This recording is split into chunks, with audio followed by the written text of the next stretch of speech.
जिन्होंने आयुर्वेद की रचना की। भगवान धन्वंतरी आसमान से उतरकर धरती पर आए, ये देखने, जांचने और परखने के लिए कि धरती पर चलूं और देखूं तो सही कि धरती के सारे नीम, हकीम, वैद्य, चिकित्सक इन्होंने आयुर्वेद को किस रूप में, कितना, कैसा समझा है। भगवान धन्वंतरी धरती पर चले आए, बड़े बड़े ऋषियों के पास गए, वैद्य राजों के पास गए, डॉक्टर और चिकित्सकों के पास गए और जाकर के उन्होंने एक प्रश्न पूछा। और उनका प्रश्न था, भाई ऋषियों, मुझे जरा बताना कि आयुर्वेद का सार क्या है। क्या प्रश्न पूछा? सब बोलो तो। आयुर्वेद का सार क्या है? एक ने कहा, सब आयुर्वेद का सार तो आंवला है। जो भी व्यक्ति रोज आंवला खाएगा उसको विटामिन सी की मात्रा भरपूर मिलेगी, और जिस आदमी को विटामिन सी की मात्रा भरपूर मिलेगी वो आदमी, उसके शरीर में दर्द नहीं होगा, चलने फिरने में स्फूर्ति रहेगी, अपने आप को हमेशा तरोताजा महसूस करेगा। धन्वंतरी ने दूसरे ऋषियों से पूछा, भाई आयुर्वेद का सार क्या है?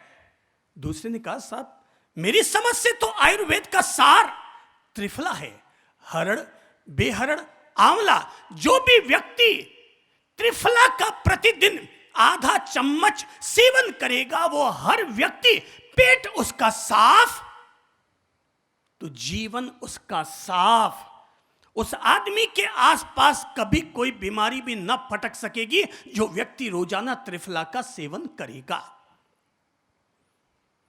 लगता है भगवान धन्वंतरी उनके जवाबों से संतुष्ट न हुए, वे और आगे पहुंचे और ऋषियों और वैद्य राजों के पास जाकर पूछा कि भाई आयुर्वेद का सार क्या? एक ने कहा, साहब द्राक्षावलेह, मुनक्का से द्राक्षावलेह बनता है। जो भी व्यक्ति रोजाना 1 चम्मच द्राक्षावलेह खाएगा उसके पेट की आंतें हमेशा भीम की तरह मजबूत रहेगी। धन्वंतरी और आगे बढ़े और पूछा क्या है। महर्षि च्यवन के पास पहुंचे, उनसे पूछा तो उन्होंने बताया, साहब आयुर्वेद का सार केवल एक चीज में है और वो है च्यवनप्राश। रोजाना सुबह सुबह 2 चम्मच च्यवनप्राश खाओ और उसके ऊपर 1 गिलास दूध पियो। जो भी व्यक्ति रोजाना सुबह उठकर च्यवनप्राश खाएगा, दूध पिएगा, वो आदमी हाथी की तरह बलवान हो जाएगा। भगवान धन्वंतरी सबसे सब बात सुनते रहे, संतुष्ट न हो पाए। उन्होंने सारे ऋषियों को एकत्रित किया और कहा, क्या मैंने आयुर्वेद इसलिए बनाया है कि तुम लोगों ने आयुर्वेद का मतलब केवल दवा, औषधि और उपचार से ही जोड़ा? इसका मतलब तो यह हुआ कि तुम लोगों ने हमारे शरीर को, मानव शरीर को केवल औषधि के आधार पर ही जीवित रहने का आधार बना दिया। औषधि तो तब लो जब आपके पास अन्य कोई साधन न बच पाए। आखिर वे चलते चलते भगवान धन्वंतरी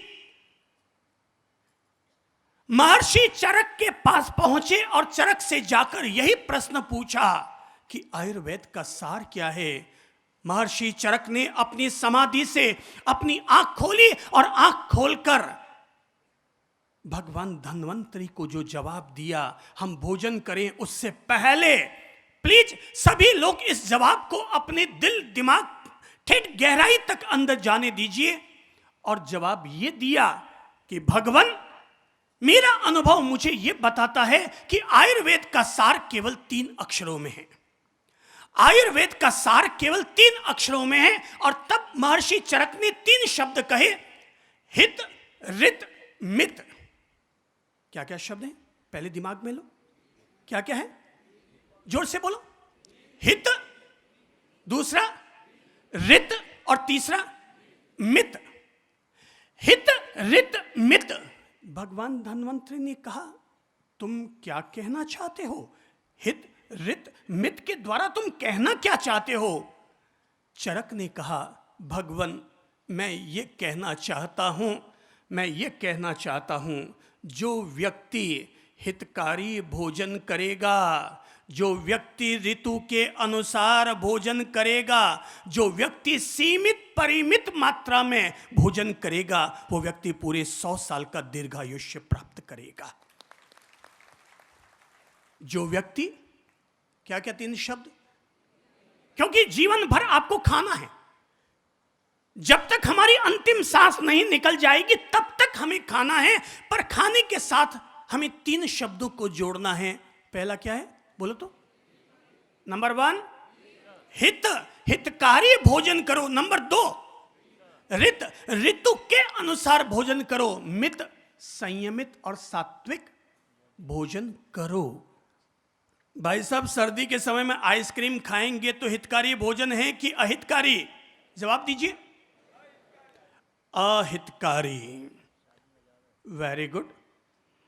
जैसे आपने कहा कि सर्दी के समय आइसक्रीम अहितकारी भोजन है, वैसे ही गर्मी के समय में गरम गरम चाय और कॉफी पीना भी अहितकारी भोजन है।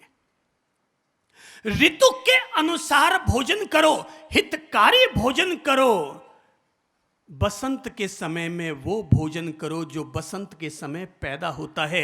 प्रकृति किसी भी चीज को 12 महीने पैदा नहीं करती। प्रकृति जिस ऋतु में जिस चीज को पैदा करती है, वही वस्तु उस ऋतु में खाने का समय है। अगर आप सर्दी में पैदा होने वाले बादाम, काजू, किशमिश गर्मी में खाएंगे कोल्ड स्टोरेज में रखकर, मैं कहूंगा ये अहितकारी भोजन है। जिस समय ऋतु जिस चीज को पैदा करती है, इसका मतलब ये है वही भोजन उस ऋतु में खाने के लायक है। क्योंकि हम सब प्रकृति के हिस्से हैं और प्रकृति का दायित्व है कि वो हम सब लोगों के लिए खाने की चीजों को पैदा करे, और वो वही चीजें पैदा करती है जो कि अमुक ऋतु में अमुक चीजों का उसे उत्पादन करना है। भोजन सीमित हो, संयमित हो, कम हो। भोजन क्या हो? सीमित हो, संयमित हो, कम हो। पहले तो लोग खाने के शौकीन होते हैं, तो पहले तो लोग खा खा के पैसा खर्च करते हैं, और बाद में जब मोटे तगड़े हो जाते हैं, चला भी नहीं जाता, बैठा भी नहीं जाता, बैठो तो गोडे दुखते हैं, आगे झुको तो पैंट पीछे से। ओ भाई, पहले हम खा खा के पैसा खत्म करते हैं, पहले हम खा खा के सेहत खराब करते हैं, और फिर सेहत को ठीक करने के लिए हम अपने पैसे को फिर खत्म करते हैं कि भाई साहब कैसे पतला हो जाऊं। उसको टेंशन इस बात का पतला कैसे हो जाऊं। कल ही एक सज्जन हमारे पास बैठे थे, बोले सब खाने का बहुत शौकीन था, रात को 12 बजे होटलों में जाता था, खाना खाया करता था। जब से आप आए हैं ना, पता नहीं, आपने कहा कि आदमी का कॉन्फिडेंस जगना चाहिए, आदमी को जीवन का निर्माण करना चाहिए, और मैंने तभी से तय कर लिया कि अब अपने आप को पतला पतला पतला करूंगा, अपने आप को पतला पतला पतला करूंगा। और उसने अपने आप को पतला करने के लिए क्या किया पता है? बोले मिठाई बंद, तली फली नमकीनें बंद, दिन भर चाय पीना बंद, रात को खाना खाना बंद। जीवन की सबसे श्रेष्ठ तपस्या अगर कोई है तो जीवन की सबसे श्रेष्ठ तपस्या यही है कि व्यक्ति अपना संयमित सात्विक भोजन ग्रहण करे। यह जीवन की सबसे अच्छी तपस्या है, यह जीवन की सबसे अच्छी तपस्या है।